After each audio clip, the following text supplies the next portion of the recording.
Last night's Super Tuesday contest did not go well for candidate Nikki Haley. The videos that I'm going to show you illustrate why.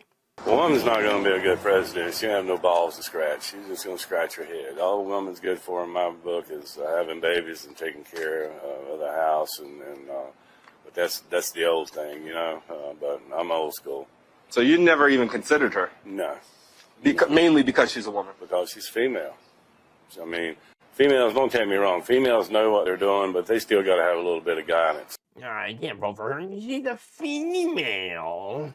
I can't. Yeah, she's only good for, having babies and taking care of the household. Okay, yeah, no. I'm old school. No, you're not old school. You're just a sexist. Sorry, dude. But actually, I'm not sorry. You are what you are. All right, so they didn't even consider voting for Nikki Haley. And again, it doesn't have anything to do with her policy positions, which I find abhorrent, by the way. I don't like her policy positions. But not voting for somebody based on just their gender is ridiculous. No, you should always look at the policy positions. The gender doesn't matter at all, okay? And again, there's plenty of reasons to not like Nikki Haley. I believe that she is an empty suit. I've said it before. I don't think she has any core values. I think she's interested in seeking power just for the sake of having power, which isn't any different from any other standard politician. But the only difference, of course, again, as you saw, this voter saying, "Oh, but she's a female." Again, her policy positions are about as standard right-wing conservative as any other right-wing politician. Tax cuts for the rich, deregulation. They might differ on a couple of social issues, but overall, it's pretty much the same. But one of the reasons, of course, she never had a chance is because she's a woman. That's it. Now, that said, I'm not going to say that all conservatives are completely sexist. No, that's one example, but that is an example that has a very, very large amount of conservatives in agreement, right? I mean, back in 2018, over half of all Republicans said that they would not vote for a woman to be president.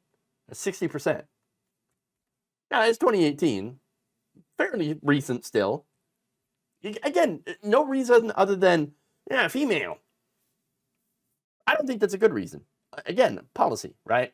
That said, I also don't think that you should vote for a woman just because she's a woman, right? So that's like kind of sexism in reverse.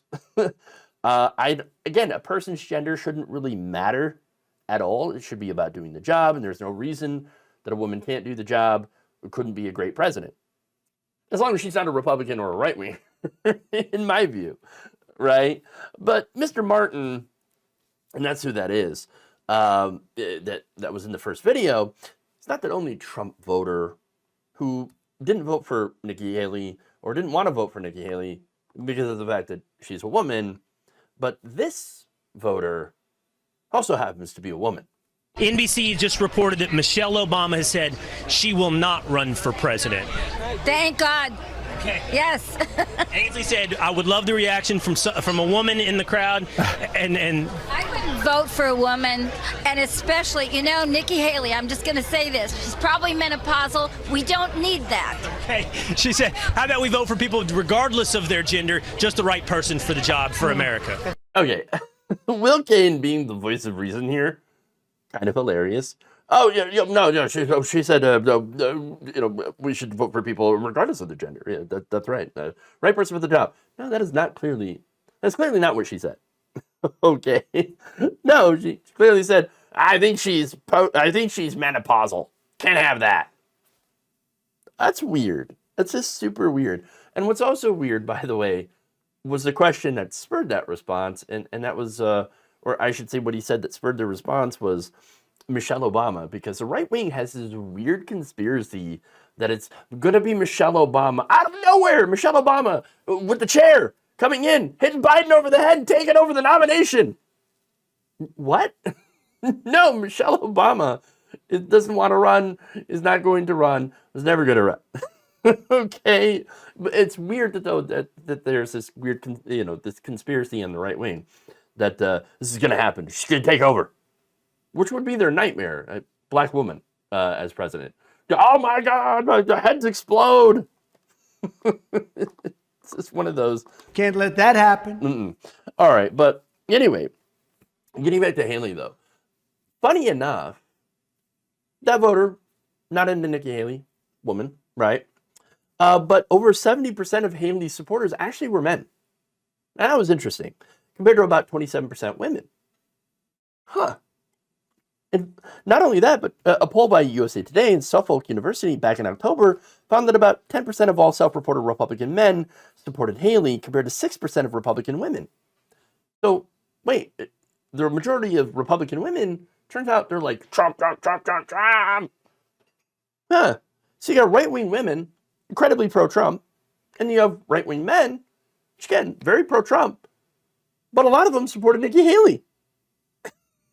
That's really weird when you think about it.